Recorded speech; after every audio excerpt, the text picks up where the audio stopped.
Hello, hello, hello. Welcome back to cold and kind of gray Wisconsin today. Me and Cristiano actually went on an adventure this morning.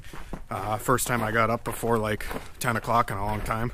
But we went to Wine Cone. Wine Cone. If anybody from around here knows what Wine Cone is. We went to Wine Cone. Ooh, the mailman is down there. You know what that means?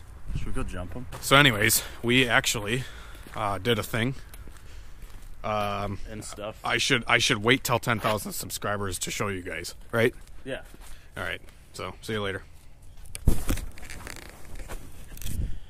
Just kidding. I'm a little bit too impatient, and I'm just going to show you guys anyways. But we actually went to Wine Cone this morning, and we picked up a car for $500, and it's a pretty decent car for $500. It does need some work. But it's going to be a fun project for us, and I think that we will enjoy it very much so. And my truck looks like it's leaking. Is that fucking...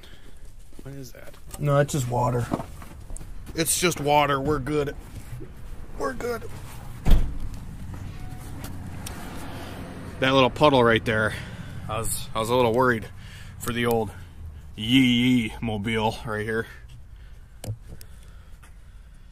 Man, these tires got too much fucking tread on them, dude. So anyways, what's behind you, Christian? A something. Something? It's an EF chassis. Okay. Okay.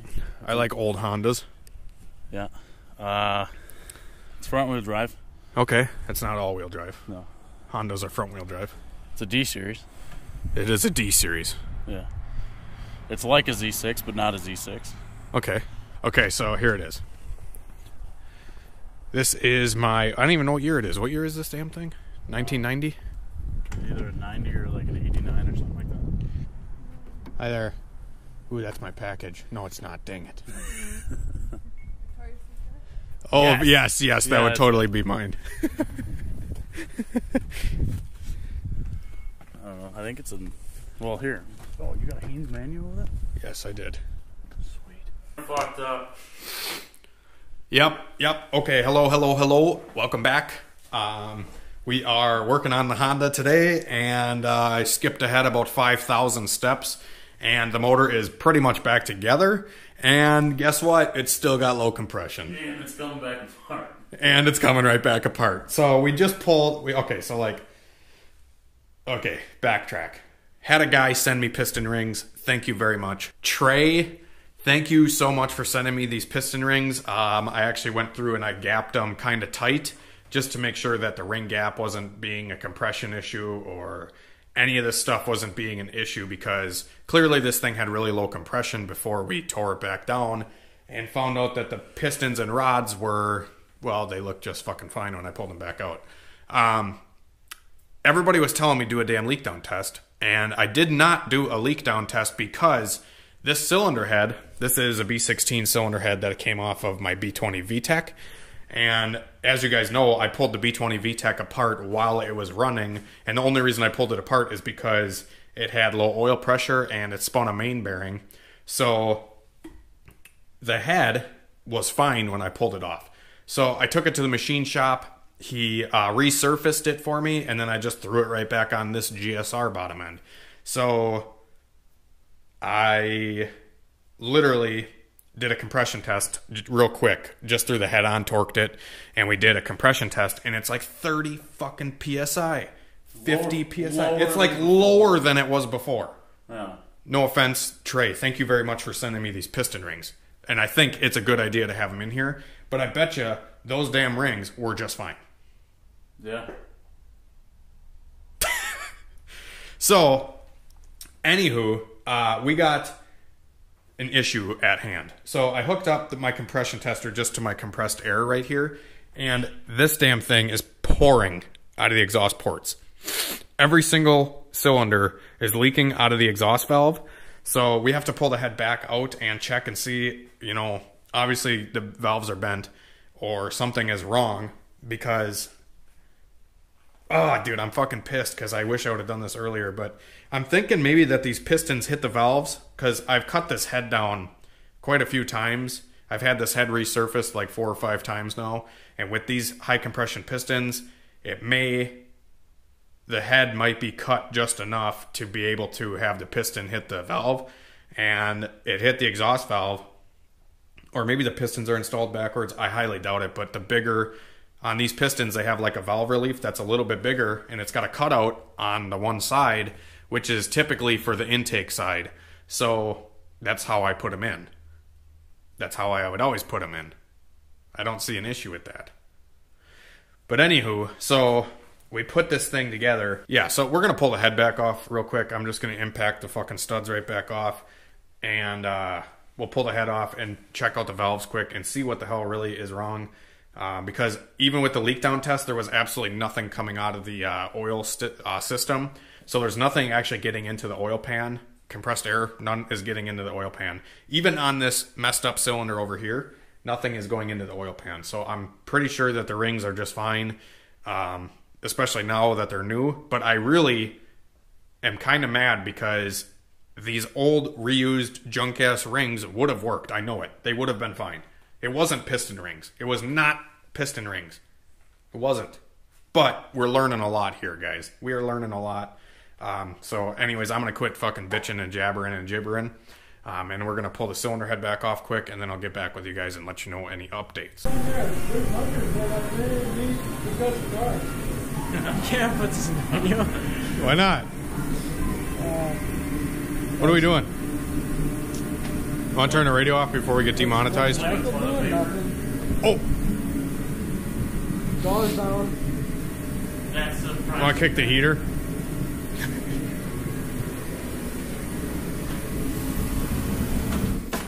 I thought you were actually... There you go. Alright guys, so this video hasn't been updated in probably 24 hours or so. But we have done a few things. The last clip I took was when we were in the street. Yesterday. Okay, so we actually... Alright. So we actually... okay, so I got a CRX. If you guys didn't know. I had the hatch in the garage and... Oh, wait. We updated them on the hatch. That's what it was. Are you sure? Yeah, because the pistons were in the bore. I gotta wait for the video so I know what you're talking about. I know. Okay, so the last clip that you guys had seen was us messing with the hatch a little bit, I think. And the pistons in the hatch, we re-ringed them because Trey actually sent me new piston rings. And thank you again, brother. But we put those new piston rings in, and we did a compression test, and it was still very low. And then I proceeded to do a leak down test, which I should have done initially. And every single exhaust valve on the cylinder head was leaking like a son of a bitch. So I'm thinking that the compression loss and the reason that the hatch is not starting properly is because the head is not sealing. So I actually dropped the cylinder head off. I fucking put the head on and off 100 times today. I fucking got this valve grinder over here. So I got this valve grinder right here. This is actually one of my buddies. He let me borrow this. This is a kind of an old school tool that's kind of cool. It's got 2 switches on it. And you can put the valve, like the valve stem. Hang on, I'm going to demonstrate this quick. Oh, we cleaned the garage too. Holy fuck, that light's bright. So what you would do is you would kind of just take the valve like this, shove it into the end of the chuck, and then tighten the chuck down, and then plug this hot rod in.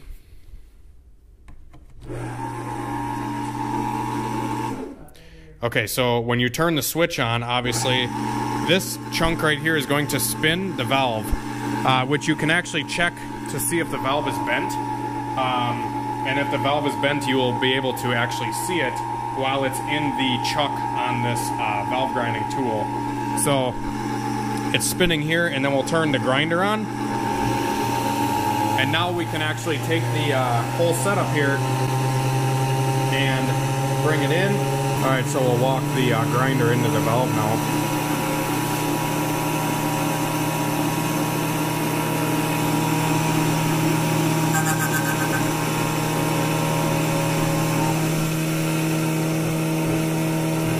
little janky, but she works.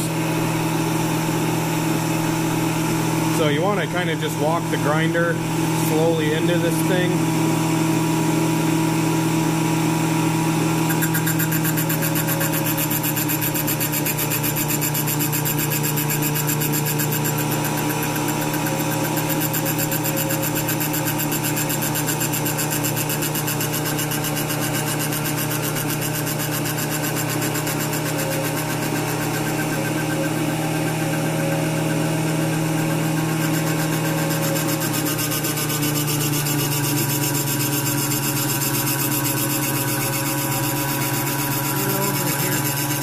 I was over there.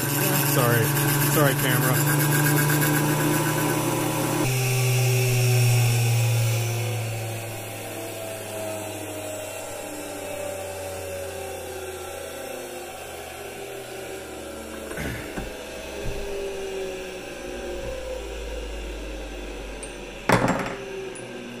You all your valves today? I did. That's hot. So that's kind of what she should look like when you're done with her. So I ground this valve down to get a new seat onto it. So this is kind of what it should be looking like, and you'll be able to tell if you need to grind the valve more or less by the way that the cut goes on the tool here, because if it cuts and it's like real narrow, like the cut will actually go wider or narrower if the valve is bent. But this valve actually looks like it's pretty straight and cut pretty evenly. So that's kind of 101 with this homemade valve grinding tool. There's obviously a lot more that goes into this. I didn't really cover any of it because it was kind of already set up when I picked the tool up from my buddy. I don't know how this thing works. I'm trying to work the fucking flashlight. Yeah. Okay, so this valve grinding tool is like super old school, but it has settings on it so you can change the position of this tool to do like a 30-degree cut or a 45-degree cut or a 60-degree cut. And you could get fancy and do 30, 45, 60 and have a 3-angle valve job. You know what I mean? You'll cut 3 different angles into the end of the valve. Yeah. And then you do the same thing with the seat. So when you cut the seat in the cylinder head, I would totally show you this on a head, but my head's actually at the machine shop. But this is kind of a seat grinder right here. This is just one of the tools that you can use as well. This has a, this is a 31-degree angle on this end of it. And then on the opposite end, it's a 46-degree angle. So when you cut valves, you kind of want to cut the valve at like a 45 and then cut the seat at a 46 so it's tapered. I don't know. I kind of learned a lot about valve grinding today. And this little tool goes into the guide in the head. And then you kind of take this tool and you turn it. And it'll cut the seat into the cylinder head so the valve, so the face of the valve can actually sit onto a, you know, thing that's cut for the same angle. And that's kind of how you shape valves and put new valves in and whatever.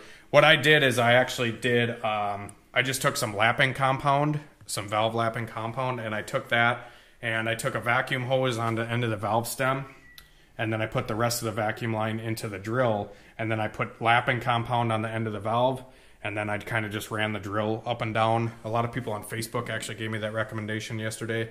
And I tried doing all this shit to get the valves to seat, and after grinding them and using lapping compound and all this shit, I still can't get the fucking valves to seal in the cylinder head. So, moral of the story is I took the cylinder head off again, and I actually took it up to the machine shop where the guy at the machine shop is going to do his magic, per se. I don't know if the thing needs new seats or if it needs new valves or what, but he's going to check it over and see if we can get the cylinder head to seal, because that is the issue. It's not the bottom end leaking at all. It's literally just the cylinder head.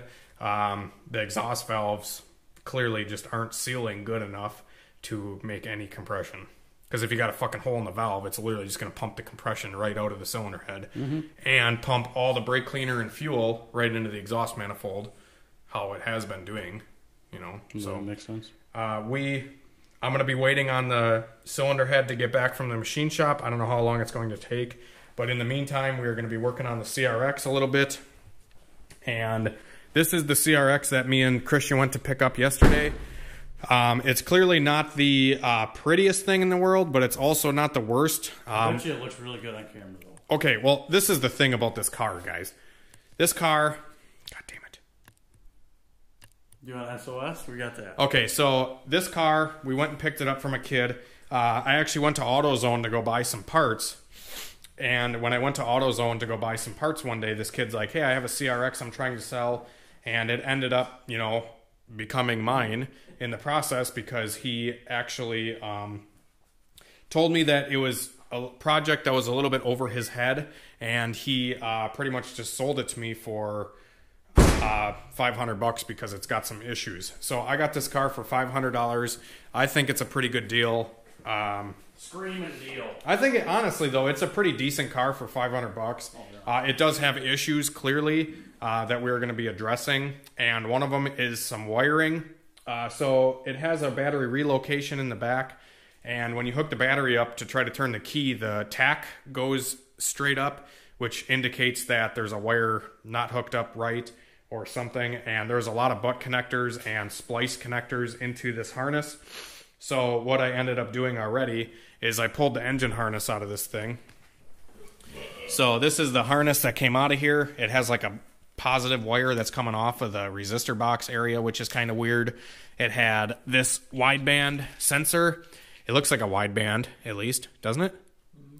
Doesn't this look like an AEM sensor? Yeah, sort of. Someone just cut the... But they cut the connector, and then they wired the VTEC into it and something else, which comes off of the jumper harness that's inside the car, because this car has an OBD0 to OBD1 jumper harness.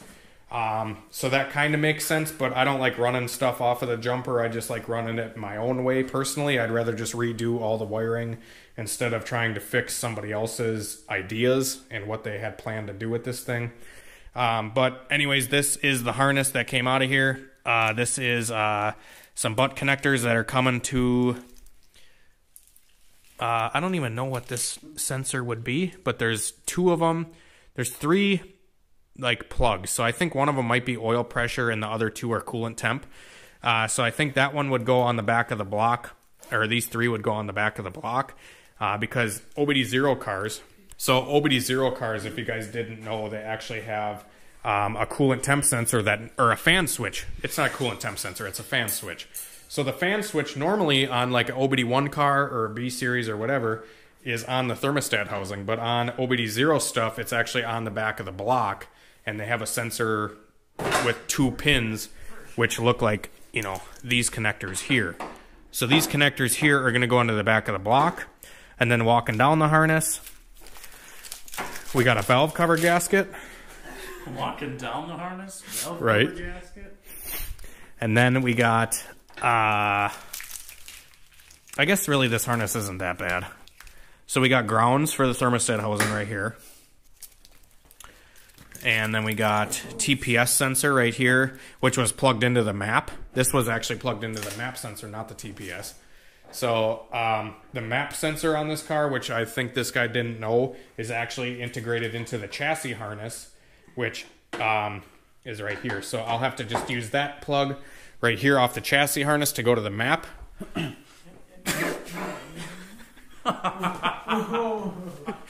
You fucking splitting cheeks over here, dude, or what? No, I was just coughing. Okay. I'm pretty sure it was both. No, it's just cough. Smells like a cough. Okay, so anyways, map sensor is on the chassis harness side of everything. So they have a ground going to the valve cover or something off of the distributor here. We have a bunch of headlight wiring mess. We have this random junction box. This is a junction box for the battery relocation. This is kind of sketchy, obviously, because it's just a bolt. We could just touch that to the car and start it on fire. Or better yet, let's just touch it to the fuel line. Oh, yeah. Mint. Fucking send it down the road. See, the car's red. It's already ready to be on fire. That's true. All right, let's not jinx ourselves. Okay, so speedo is not hooked up either. This has a speedo cable instead of electronic speedometer, so we have to hook that up.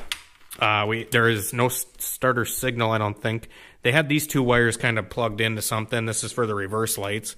Yeah, there's just a bunch of weird wiring issues going on with this car that I have to straighten out. It really shouldn't be too big of a deal. I should be able to figure it out, I hope. But this harness, I mean, I guess after looking at it now, it's not that bad. I'll try to just sort this harness out and see what I can come up with. You've done worse. Yeah, I've dealt with worse in the past, like that poop brown Integra. If you guys haven't seen that car, that was a fun one. A rat's nest. Yeah, it was a rat's nest. Rat's nest Integra. So, yeah. How you been, Michael? Good. Oh, okay. What? Michael came out of the house today for some reason. I don't know why, but I did. did you have to go get groceries or something? No. I felt like dying on the way here if it didn't happen, so. Oh, it is really foggy outside. Yeah. What are you doing over there? Nothing. You beating your can? Yep. Demonetized.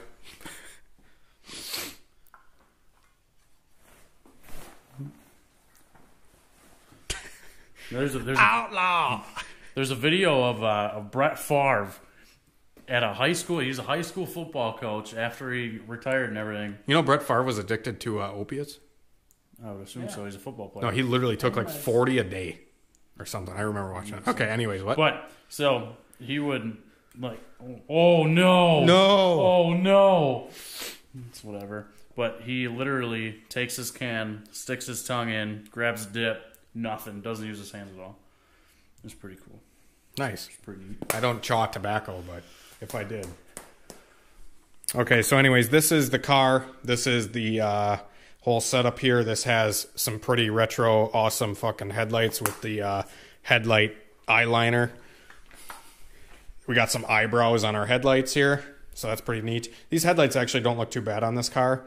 It has a D16 A6 bottom end.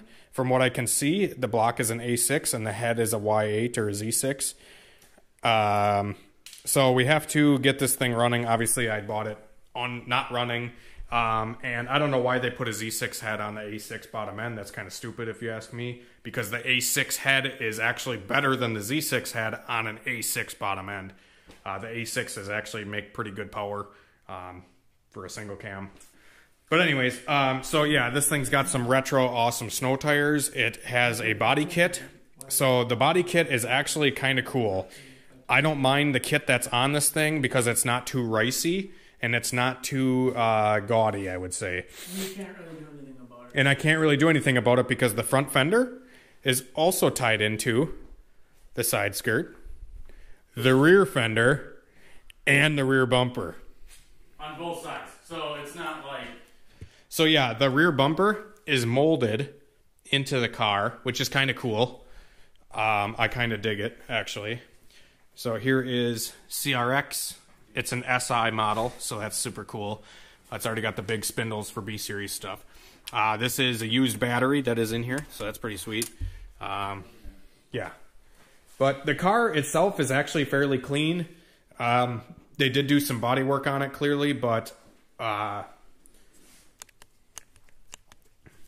honestly, guys, being in Wisconsin, this is a fairly clean car, especially for a CRX. You can't really find... Really clean CRX. It's a very clean CRX for $500 in Wisconsin. Yeah. Like, you may be able to find this car $500 in Florida, maybe, that somebody's getting rid of, but this is a very clean car for $500 in Wisconsin. Here's half your money. What, the sunroof Carbon delete? fiber cover. Oh, carbon fiber roof delete. Delete the roof. There we go. The center climate control shit. Look how clean this shit is. It's that. Yo, what's up, young static? You gonna get at me for this center console climate control? Not cracked. Not cracked. Super rare. It has a chip P28 ECU down here with a jumper harness. It has some pretty cool switches. It has a super clean cluster. 137,000 on the cluster. I don't know if that's true or not. It seems true. It's got a pretty awesome JDM steering wheel. Yeah, that steering wheel is pretty awesome. It's got a gauge pillar already in here with some gauges that I'm not going to be using. And it's kind of broken, but It also has a pretty awesome 5-inch tack right there. So when you're drag racing, you'll definitely know when not to shift. Oh, it even has a functioning horn button. Look at this. Yeah, it's got some switches down here, which I don't know what they do. We'll have to figure out some of the wiring that's down here. Doesn't seem too terribly complicated. Maybe it had a breathalyzer in it or something. This is weird. This is fucking weird. That's why you swapped them over. You want. Right? Yeah, so I got to figure out some of this stuff. I don't know if I'm going to film any of it. Maybe I'll just get it running and then we'll make an actual proper video on this car. But, yeah, the window's all fucked up. I got to put a panel on here and I got to fix the window because the window's off track. JDM. Which shouldn't be too big of a deal because I got 2 extra doors, an extra front bumper, an extra rear bumper, and extra door panels, and extra something else. You got a hood. I got a hood for the car. Extra rear bumper that I can't use. Yeah, I can't use the rear bumper, but fuck off. But yeah, anyways, so I got a bunch of extra stuff with the car. I'm actually pretty excited about this thing, and we'll probably take it and get it running in the next day or two, I'm hoping. This really is your car. It's already got zip ties. What was that? I said this really is your car. It's already got zip ties on it. Look at that. Is that the tow hook? JDM. Honestly, I think that holds the bumper. Oh, look at that flashlight, dude. Look at that. Straight from JDM. Wow. I should braid my girlfriend's hair with that. Nah, just pull out. I don't do that. Yep. You stop flashing me, please. You splitting cheeks over there or what? Dude, it's that spot, I'm telling you. Oh, I get it. You're doing SOS because you just shit yourself. Okay, guys. So that's going to be it for this video. Hopefully you enjoyed it. Subscribe to my fucking YouTube channel here for more videos. Apparently, we're supposed to hit 10K in 9 days. It looked at it.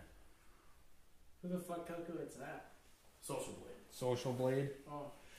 Oh, this is the subscriber, 10,000 subscriber car. This is pretty neat. I was supposed to get a dyno, but the guy fucked me over, so fuck him. But yeah, that's all. I'm going to leave it at that. And we'll talk to you guys later. You know you're going to get like millions of questions in the comments. Of, what about that? Then I'll know if they watch till the end of the video. That's how I'll know. Did you see these fucking mirrors? Oh, wow, they're fucking unbreakable, bro. Like the ASV levers on a motorcycle. Oh, nice. Nice. Whoa, easy there, fucking killer. I was trying to see if it stayed out like that. Oh, okay. That'd be pretty fly. I needed those when I pulled in the storage unit that one day. by a mirror and just smacking boing, back. That is pretty slick. I like that. That's Oh, okay. probably why, because in the 90s people would walk up to your car and oh shit, jokes on you. I don't know, I just made that up. Alright, so we're not drunk. We're avoiding potholes.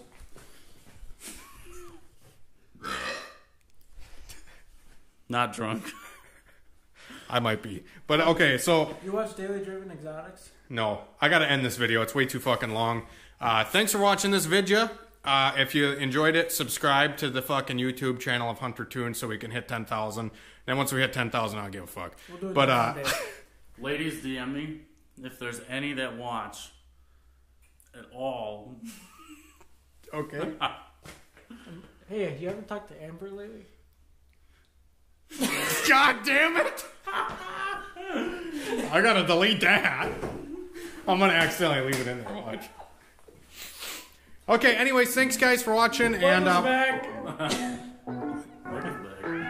yeah, okay, so we'll catch you in the next video, guys. Thanks for watching, and peace out.